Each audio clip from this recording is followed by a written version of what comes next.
Desa Gunung Malang terletak di kaki Gunung Selamet, dikelilingi sawah luas dan hutan lebat yang jarang dimasuki orang.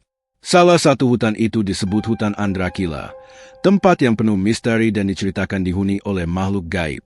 Di desa itu, hiduplah seorang pemuda bernama Aziz, pria sederhana yang tinggal bersama adiknya, Lastri.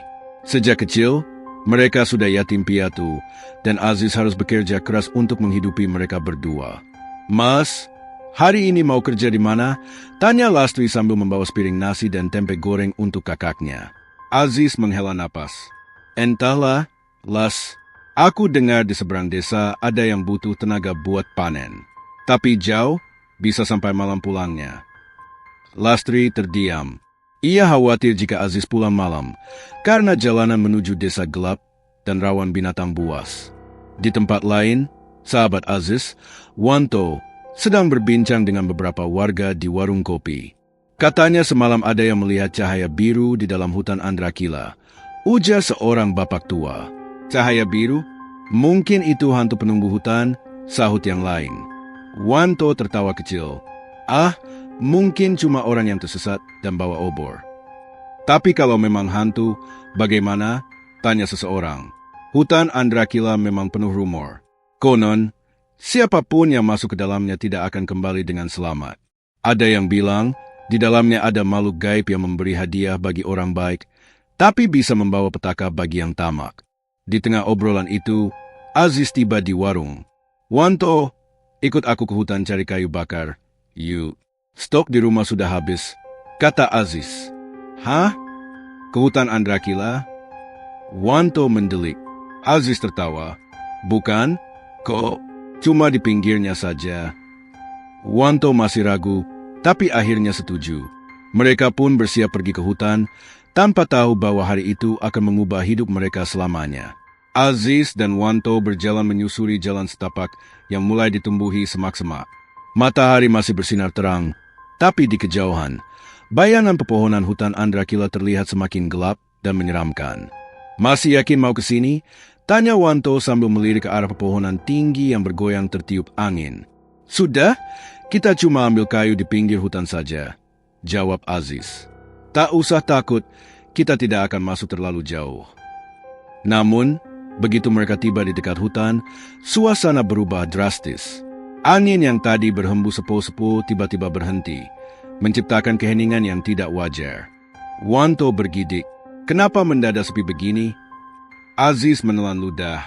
Ia juga merasakan keanehan itu, tapi berusaha tetap tenang. "Mungkin cuma perasaan kita saja."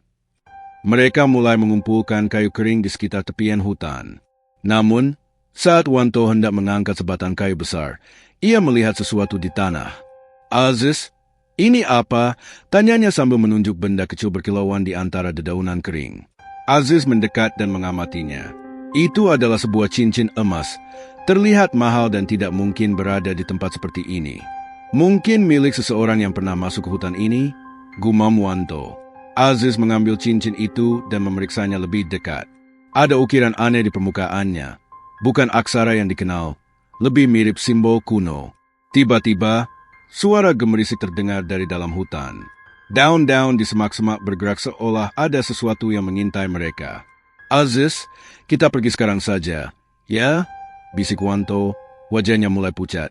Aziz juga mulai merasakan firasat buruk. Tapi sebelum mereka sempat berbalik, cincin di tangannya tiba-tiba terasa panas. Aziz terkejut dan refleks menjatuhkan cincin itu ke tanah. Tapi anehnya, saat cincin menyentuh tanah, suara lirik seperti bisikan terdengar di telinga mereka. "Jangan tinggalkan aku." Wanto langsung melompat mundur. "Kita harus pergi dari sini sekarang." Namun, sebelum mereka bisa melangkah, angin kencang tiba-tiba bertiup, membawa aroma anyir yang menusuk hidung. Dan dari balik pepohonan, sesuatu mulai muncul. Aziz dan Wanto berdiri kaku. Angin dingin berhembus kencang, membawa aroma anyir yang semakin menusuk hidung mereka. Dari balik pepohonan, terdengar suara gemerisik, seolah sesuatu tengah bergerak mendekat. "Jangan tinggalkan aku." Bisikan itu kembali terdengar, lebih jelas dari sebelumnya. Aziz dan Wanto saling berpandangan, tubuh mereka mulai gemetar. "Aziz, Ayo pergi. Wanto menarik lengan sahabatnya. Tapi sebelum mereka bisa melangkah, cincin yang tadi terjatuh tiba-tiba melayang sendiri di udara. Cahaya biru samar memancar dari permukaannya.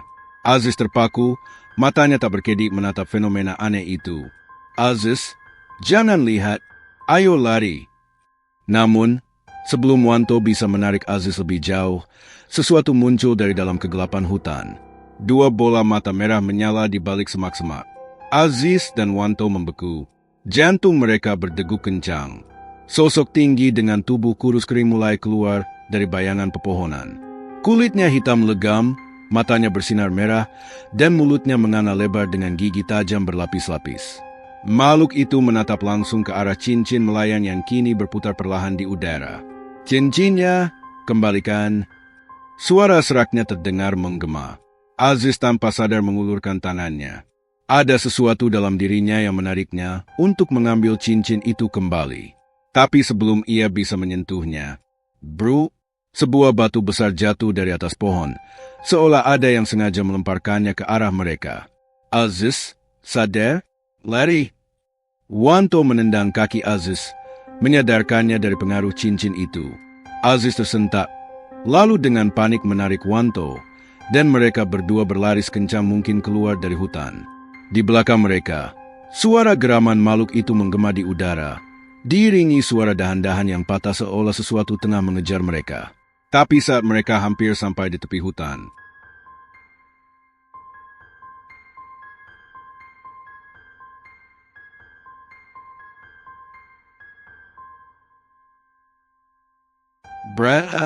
tiba-tiba, sebatang pohon besar roboh tepat di depan mereka, memblokir jalan keluar. Wanto terjatuh. Aziz dengan cepat membantunya bangun. Mereka kini terjebak.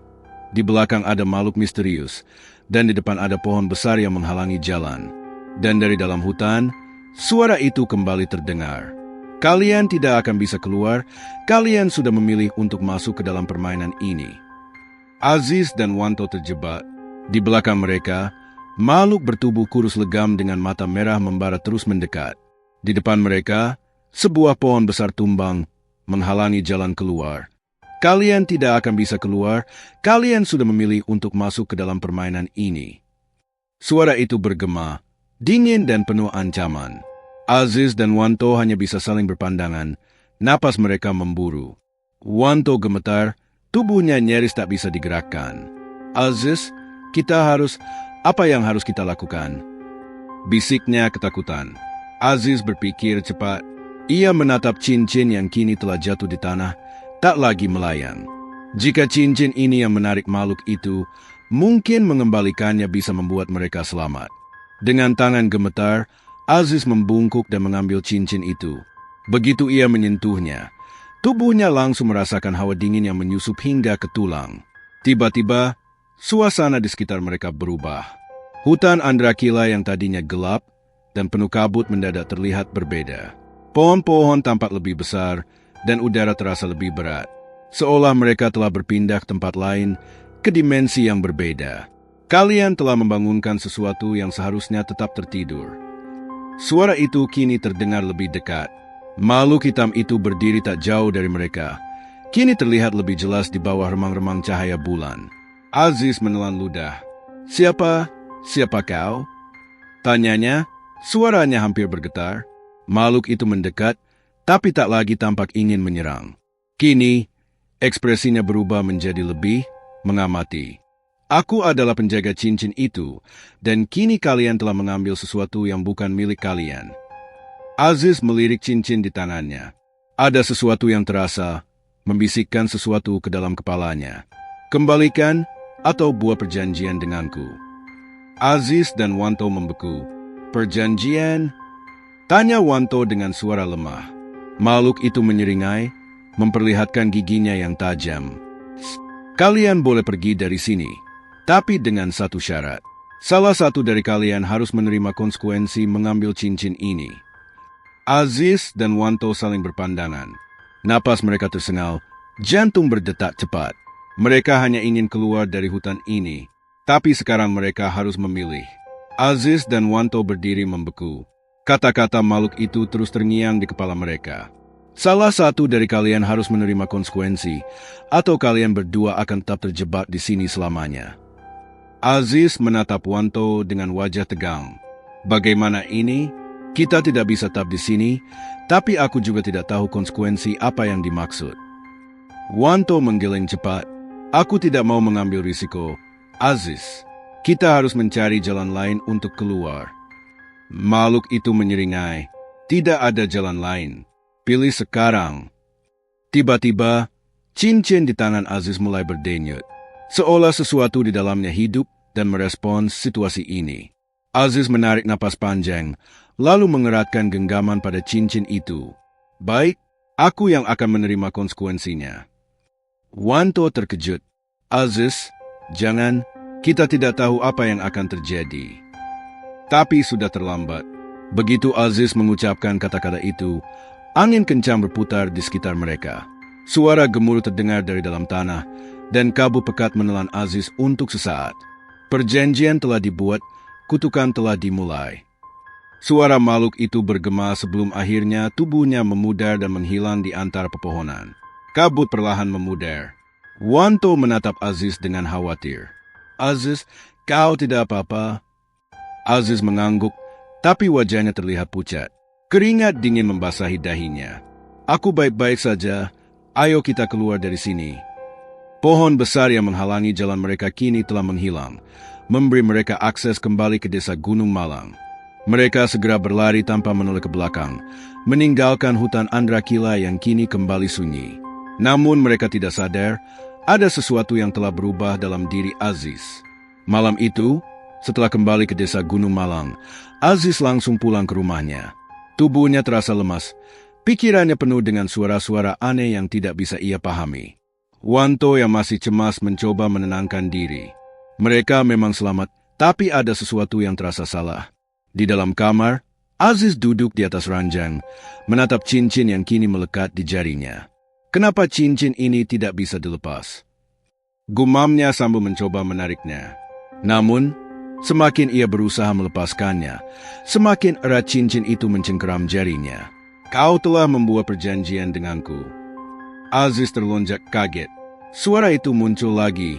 Ia menoleh ke sekeliling kamar, tapi tidak ada siapa-siapa. Mulai sekarang, kau bukan lagi manusia biasa. Aziz memegang kepalanya, napasnya memburu. Apa yang terjadi padaku? Tiba-tiba, ia merasakan sesuatu yang aneh dalam tubuhnya. Tangannya mulai berubah. Urat-urat hitam muncul di bawah kulitnya, menjalar perlahan ke lengan. Matanya melebar. Apa ini? Ketukan di pintu mengagetkannya. Aziz? Ini aku, Dewi. Aziz tercekat. Dewi adalah tunangannya, perempuan yang selama ini selalu setia menunggunya. Namun, ia tidak bisa membiarkan Dewi melihat keadaannya sekarang. Dewi, aku sedang tidak enak badan. Bisa kita bicara besok? Suaranya bergetar. Dewi di luar tampak ragu. Kau yakin? Wanto bilang kalian mengalami sesuatu di hutan tadi. Aku khawatir. Aziz menelan ludah. Aku baik-baik saja. Tolong, jangan khawatir. Setelah beberapa saat, Dewi akhirnya pergi. Aziz menghela napas lega. Namun, saat ia menatap bayangannya di cermin, ia melihat sesuatu yang mengerikan. Mata kanannya tidak lagi terlihat seperti mata manusia, melainkan bersinar merah seperti mata makhluk di dalam hutan. Malam itu, Aziz tidak bisa tidur. Setiap kali ia memejamkan mata, suara-suara aneh terus berbisik di kepalanya. Darahmu adalah darah kami sekarang. Dunia mereka bukan lagi tempatmu. Ia meremas kepalanya, berusaha mengabaikan suara-suara itu. Tapi kemudian, sebuah bayangan melintas di cermin. Aziz langsung bangkit, menatap pantulan dirinya dengan napas tersengal. Namun, yang ia lihat bukanlah dirinya sendiri. Di dalam cermin, ada sosok mengerikan yang menatap balik ke arahnya. Kulitnya gelap seperti arang, matanya merah menyala, dan senyumannya penuh dengan taring tajam. Aziz terhuyung mundur. Tidak, ini tidak nyata. Tapi suara itu menjawab dalam kepalanya. Kau telah memilih perjanjian ini. Kini, kau milik kami. Brak, tiba-tiba, Jendela kamar terbuka sendiri. Angin malam berhembus masuk dengan kencang. Tirai berkibar liar, dan suara-suara itu semakin keras. Aziz menutup telinganya, berusaha mengabaikan semuanya. Namun saat ia menatap ke tangannya, urat-urat hitam itu semakin menjalar, kini mencapai lehernya. Kutukan itu telah mulai menguasainya. Sementara itu, di rumah Wanto masih terjaga. Ia gelisah sejak pulang dari hutan Andrakila. Sesuatu terasa salah. Ia tidak tahu persis apa yang terjadi di sana, tapi ia yakin cincin itu adalah sumber masalahnya. Aku harus bicara dengan Aziz besok, gumamnya. Namun, belum sempat ia memejamkan mata, suara ketukan pelan terdengar dari jendela. Tok, tok, tok. Jantungnya berdegup kencang. Siapa yang mengetuk jendela tengah malam begini? Ia menelan ludah, lalu perlahan mendekat. Dengan tangan gemetar, ia menggeser tirai. Dan yang dilihatnya di luar jendela membuat darahnya langsung membeku. Di rumah Wanto membeku di tempat. Di luar jendela ada Aziz. Tapi bukan Aziz yang biasa. Matanya merah menyala. Kulitnya tampak lebih pucat dengan urat-urat hitam menyebar di wajahnya. Ia berdiri diam di luar, menatap Wanto tanpa ekspresi. Aziz? Suara Wanto bergetar. Aziz tersenyum, tapi senyum itu tidak terasa seperti milik sahabatnya. Kemudian, ia berbicara.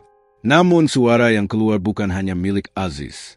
Ada suara lain, lebih dalam, lebih menyeramkan. Kami lapar? Brak? Tiba-tiba, Aziz menghantam jendela dengan tangan kosong. Kaca retak, Wanto langsung mundur dengan panik. Astagfirullah, ini bukan Aziz. Wanto bergegas keluar dari kamar, berlari menuju pintu depan. Ia harus mencari bantuan. Di rumah Dewi belum tidur sejak tadi. Ada perasaan tidak enak dalam hatinya. Sejak Aziz pulang, ia merasa sesuatu telah berubah. Bukan hanya karena sikap Aziz yang menghindarinya, tapi juga karena setiap kali ia memikirkannya, tubuhnya merinding tanpa alasan. Dewi tersentak. Suara itu datang dari luar rumahnya. Suara yang sangat familiar. Aziz.